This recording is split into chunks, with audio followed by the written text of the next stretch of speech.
জুলাই ঘোষণাপত্রের খসড়া চূড়ান্ত করেছে অন্তর্বর্তী সরকার। আগামী মঙ্গলবার বিকেল ৫টায় গণ অভ্যুত্থানের সকল পক্ষের উপস্থিতিতে জুলাই ঘোষণাপত্র জাতির সামনে তুলে ধরা হবে, এমন তথ্য জানিয়েছে প্রধান উপদেষ্টার প্রেস উইং। এই বিষয়ে আরও বিস্তারিত ঘোষণা করা হবে বলেও জানানো হয় সংবাদ বিজ্ঞপ্তিতে। এর আগে সকালে তথ্য উপদেষ্টা মাহফুজ আলম জানান, ৫ আগস্ট জুলাই ঘোষণাপত্র দেয়া হবে।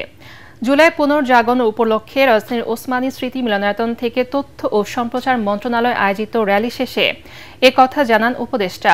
তিনি আরও জানান, ঐকমত্য কমিশনে যেসব বিষয়ে রাজনৈতিক দলগুলোর ঐকমত হয়েছে সেগুলো নিয়ে জুলাই সনদ হবে।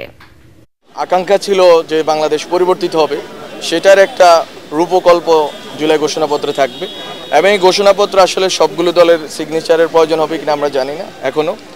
আমরা মনে করি যে মূলত যেই ব্রড বিষয়গুলোতে সব দলের কনসেনসাস আছে, ঐকমত্য আছে ঐতিহাসিক এবং ভবিষ্যৎ বাংলাদেশের জন্য, সেই বিষয়গুলো এখানে সন্নিবেশিত অলরেডি হয়েছে এবং আশা করি যে ৫ আগস্টের মধ্যে আপনারা দেখতে পাবেন। আজকে হয়তো ঘোষণা হবে যে ৫ আগস্টে বা এর আগেও হয়তো জুলাই ঘোষণাপত্র ঘোষিত হতে যাচ্ছে।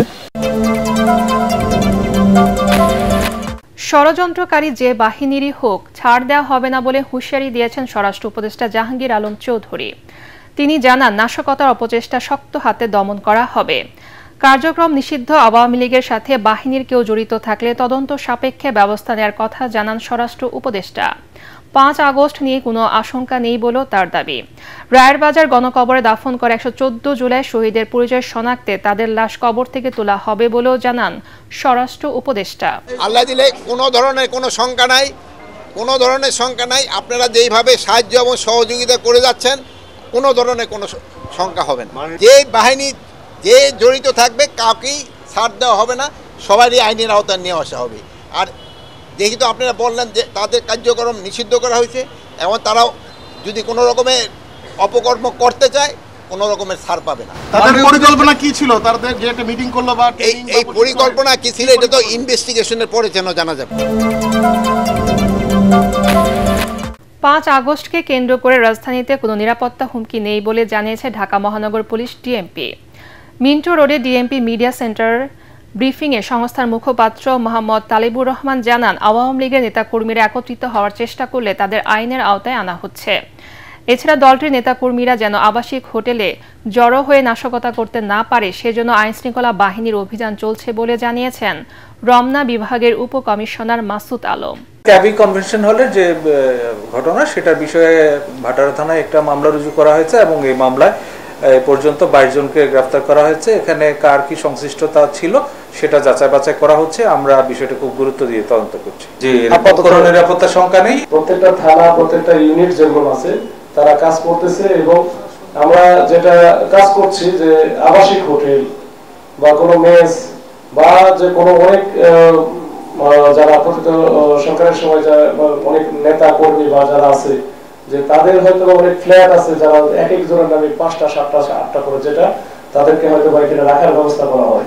এসব প্রত্যেকটা জায়গায় ইভেন যে কিছু বস্তি এলাকা আছে বা যেগুলো যেখানে হয়তো বা যে ধরনের তৎপরতা চলতে পারে যেটা নাশকতা, তো এই ধরনের প্রত্যেকটা জায়গায় কিন্তু আমরা কাজ করছি এবং প্রত্যেকটা চিরনির্বাচন চলতেছে। এই যে আজকেও কিন্তু এটা চলবে, মানে এটা কিন্তু পুরো আগস্ট মাসের মধ্যে। ক্ষমতার স্বাদ পেয়ে অন্তর্বর্তী সরকার ও তাদের সহযোগী কেউ কেউ জাতীয় নির্বাচন নিয়ে টাল বাহানা করছে বলে অভিযোগ করেছেন বিএনপি স্থায়ী কমিটির সদস্য অবসরপ্রাপ্ত মেজর হাফিজ উদ্দিন আহমদ। গণ অভ্যুত্থানের বর্ষপূর্তি উপলক্ষে রাজধানী ইঞ্জিনিয়ার্স ইনস্টিটিউট মিলনায়তনে আলোচনা সভা ও শহীদ পরিবারকে সম্মাননা প্রদান অনুষ্ঠানে তিনি এসব কথা বলেন। সংস্কারের দোহাই দিয়ে নির্বাচনকে বিলম্বিত করার ষড়যন্ত্র চলছে বলেও অভিযোগ করেন মেজর হাফিজ। দলের স্থায়ী কমিটির আরেক সদস্য ডাক্তার AZM জাহিদ হোসেন বলেন, অন্তর্বর্তী সরকার প্রতিশ্রুত সময় ফেব্রুয়ারিতে জাতীয় নির্বাচন দেবে বলে আশা করে দেশবাসী। তার দাবি, নির্বাচিত সরকার ছাড়া দেশে স্থিতিশীলতা ফিরবে না।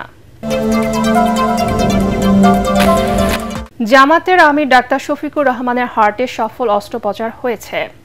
রাজধানী ইউনাইটেড হাসপাতালে ওপেন হার্ট সার্জারির পর তিনি এখন ভালো আছেন বলে জানিয়েছেন চিকিৎসকরা।